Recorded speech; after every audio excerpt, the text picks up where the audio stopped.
So, today we're going to talk about time management because time management is essential to doing well in college and actually doing well in life in general. We have to be able to manage our time to get all of our activities done and still have some time for ourselves, which is why surviving, and we don't just want to survive, we want to do really well. We want to thrive in college. It's all about time management. It's all about finding the balance because you are juggling many things right now. You're juggling a family, friends, and or significant others. Significant others are like your boyfriend, your girlfriend, your husband, your wife, which if you have a friend, if you have friends and a significant other, they deserve their own bullet points because you know that your SO wants to spend time alone with you away from your friends and your family. You also have school. Obviously, you're in this class. You may have work, a job outside of school. You also need to sleep. You need to have time to relax. So you're taking all of these balls and you're juggling them and you're trying to make sure that you keep them all up in the air and they don't come crashing down around you. And the way to do that is to find your balance, to get into a rhythm of things. We're going to discuss some ways that you can do this. First is to streamline your actions. I know that some of this may sound ridiculous, but it may help you. For instance, lay out your clothes the night before. When I am traveling to campus, I have to get up between 5 and 5:15 in the morning. I lay out my clothes the night before. And the reason for this is several fold, but one, I don't want to turn on the light and wake up my husband. He's still sleeping. And if you have a roommate or an SO or someone in the family, same thing. So I was stumbling around in the dark trying to find my clothes, and I'm already groggy because it's 5 o'clock in the morning and I haven't had any caffeine and I'm tired. And it would take me forever to try to sort through the laundry baskets. Don't judge me. I don't always put stuff away right away. Okay. Not so organized there. But I was going through the laundry baskets trying to find socks that matched or clothes that went together. If I lay out my clothes the night before, it takes me about 5 or 10 minutes less for my morning routine. So that's additional time I would have to breathe in the morning and not run around all crazy. One of my colleagues swears by meal prep, especially when we're on campus, but I see it even more now that we're doing it remote learning. She would spend all of Sunday prepping her lunches and dinner for the entire week. And I'm not saying that she cooked all of her dinners on Sunday.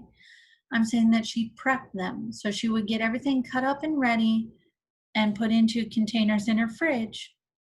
That way, when she left for work in the morning, she could throw stuff in a crock pot and it would be ready when she got home.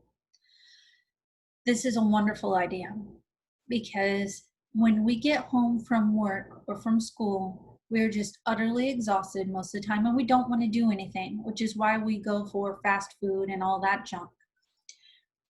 I find that it's actually more difficult for me with remote learning. I should be doing meal prep because I don't eat lunches like I'm supposed to because there are times where I only have 15 or 20 minutes in between classes. And with remote learning, fine, but on campus, that would be just as difficult. But trying to get something to eat during that time is pretty hard unless you prepared it already. And it doesn't matter if I'm on campus or if I'm remote learning, if I've had a full day, like for instance, today I'm going from 7:30 to about 4:30, when I'm done, I do not want to make dinner. I don't really want to do anything, right? So if I would have done meal prep and started like everything beforehand, I would be much better off. Also, you need to stay organized. Too many people waste time searching for items, and we do this all the time when we misplace our keys instead of putting them on the hook where keys go. But you see it even more with your work in your classes. So if your professor asks you to take out your notes or reference your note packet from a certain class, if you don't have it organized, you find yourself shuffling through the papers and trying to find them. If you're taking a quiz and you can use your notes for your quiz, but you can't find the notes, you're wasting the time that you could be spent doing the material. So the more organized you stay, the better off you will be. For your classes, I really suggest having a binder if you are printing stuff out. That way you can hole punch it and keep everything nice and organized. If you're working with everything on the computer, obviously have different files for your different classes. If you ever see my computer screen, I have so many files, it's ridiculous. And I ask you guys not to judge me, but that's how I keep organized. When you're running errands, plan a route so there's minimal backtracking and overlaps. Complete all your errands in the same trip. Don't do one errand, go home, sit around, then go back out and do another errand. We don't want to do that for COVID reasons anyway. We want to get everything done as quickly as possible so you can go home, shower, decontaminate, and then hang out with your friends and family. I swear to God, this happened one time. I went out with my college roommate because I needed to get out of the house. She had us traveling back and forth across town because she didn't plan her trip. She was like, oh, I need to go to the bank. So we went to the bank. Oh, I need to pay this bill now. So we went back across town to pay that bill. Oh, I need to go to the store, but I want to go to the goods store. So the goods store was by the bank. So we had to go back across town, and we literally were zigzagging back and forth across town. I vowed to never go with her on an errand run again. Always plan your course of action and then go with that plan when possible. You need to be able to avoid distractions while working, which is even more difficult now that we're doing remote learning because you have so many distractions at home. You have your nice comfy bed, you have your family or your friends, whoever you live with. They may ask you, well, can't you do the dishes for me? Can you take out the garbage? When you're in the middle of trying to do work. Multitasking, although it does have a lot of benefits, it can have some not so great benefits. It can be detrimental to your work. Some pros are that you can try to do work on a bunch of different things at once, which will prevent burnout on one topic. When you get overwhelmed with one, you can go to the next thing. That would be a pro. But the con is you're never giving one item your full focus. You're never doing your 100% best on one project while you are multitasking. Details tend to fall through the cracks when you're multitasking.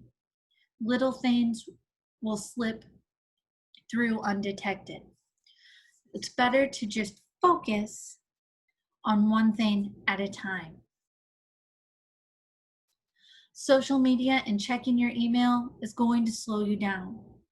Plan a time each day to be on social media or check it in between classes. Here I say walk in because I want you to plan to be on campus at some point, hopefully next semester, but who knows.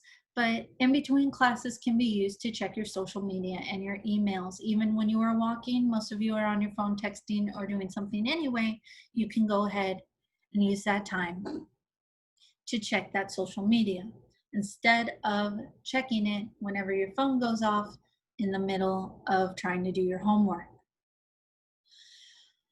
You may need to close your door and avoid being around people, especially when you're working remotely, because some of you have said that you are first generation college students. So that means the people in your family may not understand the time it takes and the effort it takes to do all of your collegiate coursework. It may also be just they want you to come in like, hey, you want to watch a movie? Or, hey, you want to go out and get some food? Just close the door. You're not being mean. You're not being hateful. You're just doing what needs to be done so you can get your work done. The less distractions and interruptions you have, the quicker you will be able to do the work. Now, distractions. What are some of the biggest distractions you face? When I ask my students this, number one is always the phone. Then we get siblings, pets, family, friends, Netflix, other tabs on the web browsers. If we're doing remote learning, All those things can be the distractions. I have already told you some ways to minimize your distractions, but other ways to minimize your distractions would be to turn off your phone. If that's your biggest distraction, put it on silent. I have established with my friends and family, if it is important, you need to call me. If it's a text, it can wait until I can get back to you. So I will not answer texts while I am teaching. But if you call me, I know it is super important and I have to take that phone call. So that is one thing I have worked out with my friends and family. So I know the difference.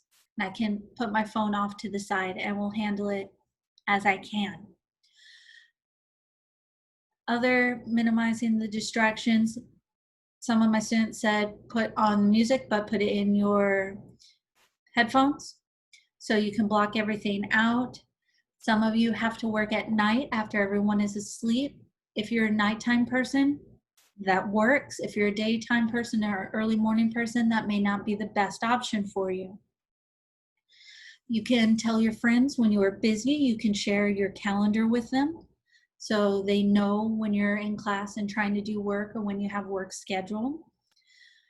And be honest with your family, especially if you're first generation. They may not understand that you need to devote more time now, especially versus what you did in high school to get your work done. Just be honest with them. Communicate that I need this amount of time to get my work done. We also have wasted times that we don't think about, where we actually think we're doing things and we're really not. The biggest one is between classes.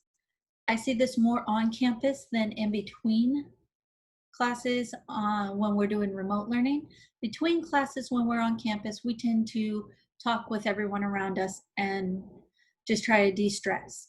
Now, if you have 15 to 20 minutes in between your classes, absolutely, just talk to those around you.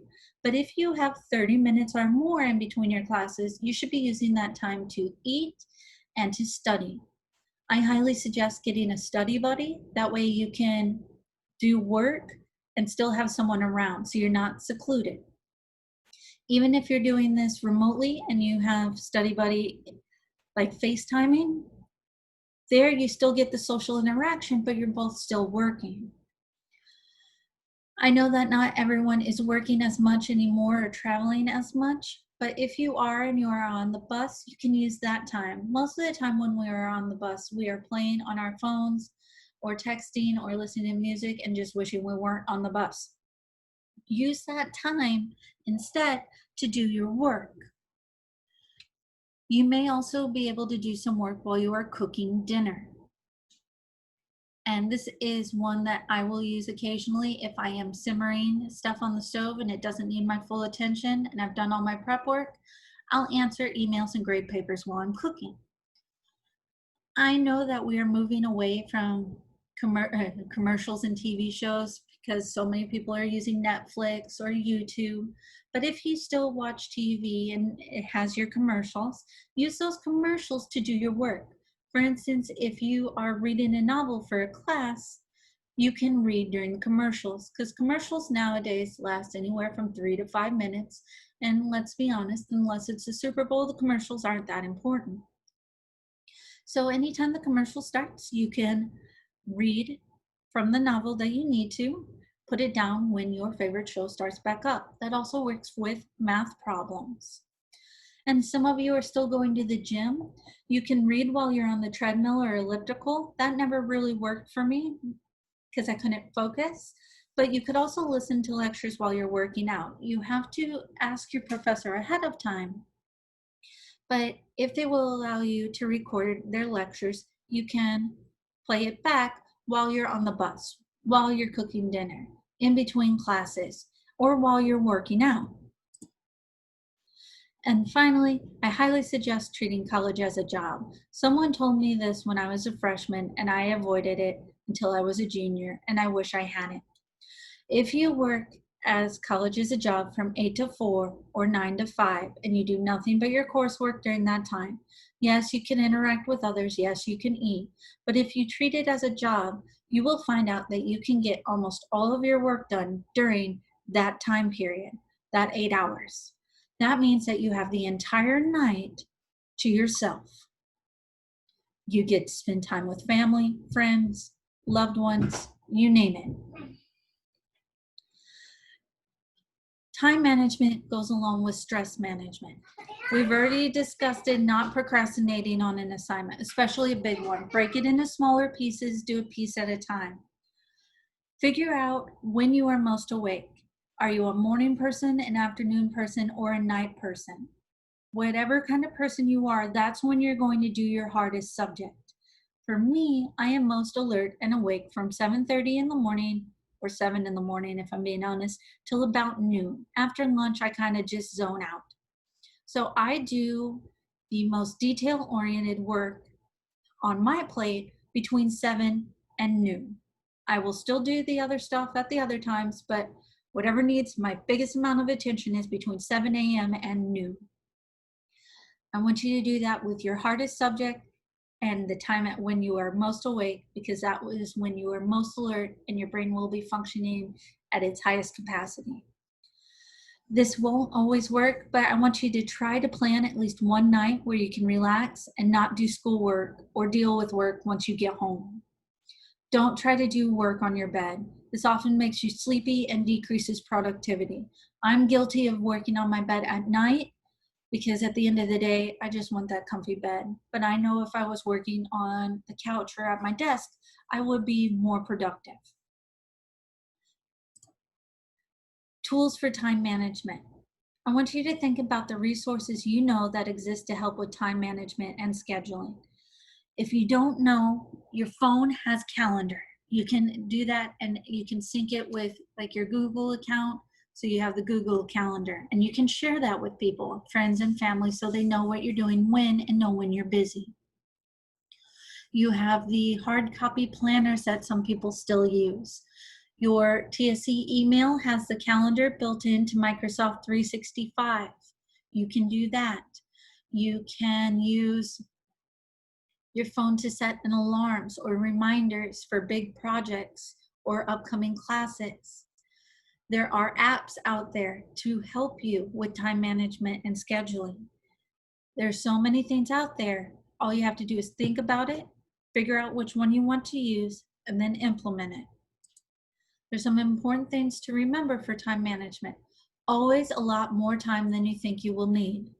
Something will always come up and ruin your schedule, especially when you're in a time crunch and stressed. It always happens. Today is a perfect example. I thought I would have time to do some grading because I've been working for almost 9 hours straight. I have not been able to grade a single assignment because I have been helping my students with their work, which is what I'm here for. But I have also been helping some of my colleagues with other things. So I haven't gotten to do anything that I have planned or put on my schedule, but that's okay because I planned for additional time tonight to get stuff done. Always a lot more time than you think you will need. If you think something's going to take 15 minutes, schedule 30. If you think something's going to take you 30 minutes, schedule an hour. Always try to go more time than you think it will take you. Your time is limited. You don't have forever to do things. If you think, oh, I have 2 weeks, that sounds like forever. It's really not. You know it goes quickly. We're already in the 3rd week of the semester. When you are constantly working and getting little amount of sleep and just busting your butt nonstop, that's called burning the wick at both ends. Yes, you get stuff done, but it burns you out faster. And college burnout is a legitimate thing that you have to look out for. We don't want you to become overstressed and overworked because then you won't want to come back. You don't do well in your classes when you're overstressed and overworked. But you have to do time management to make sure that you understand that. Make sure that you are trying to balance everything you can. Energy drinks and caffeine only work for a little while. You are going to need to sleep. I drink a lot of caffeine during the day, but I know that I am going to crash that night. But to get through my day with the less sleep that I get, I need that caffeine. but there hits at least one point every semester where I absolutely crash and I sleep for a very long period of time because I need it. I have been burning the wick at both ends. And remember that due dates are going to sneak up on you. Plan ahead. Don't procrastinate. Okay? You need to work on your time management, which is why you are going to have the weekly schedule assignment already posted in Canvas. Make sure you take a look at it.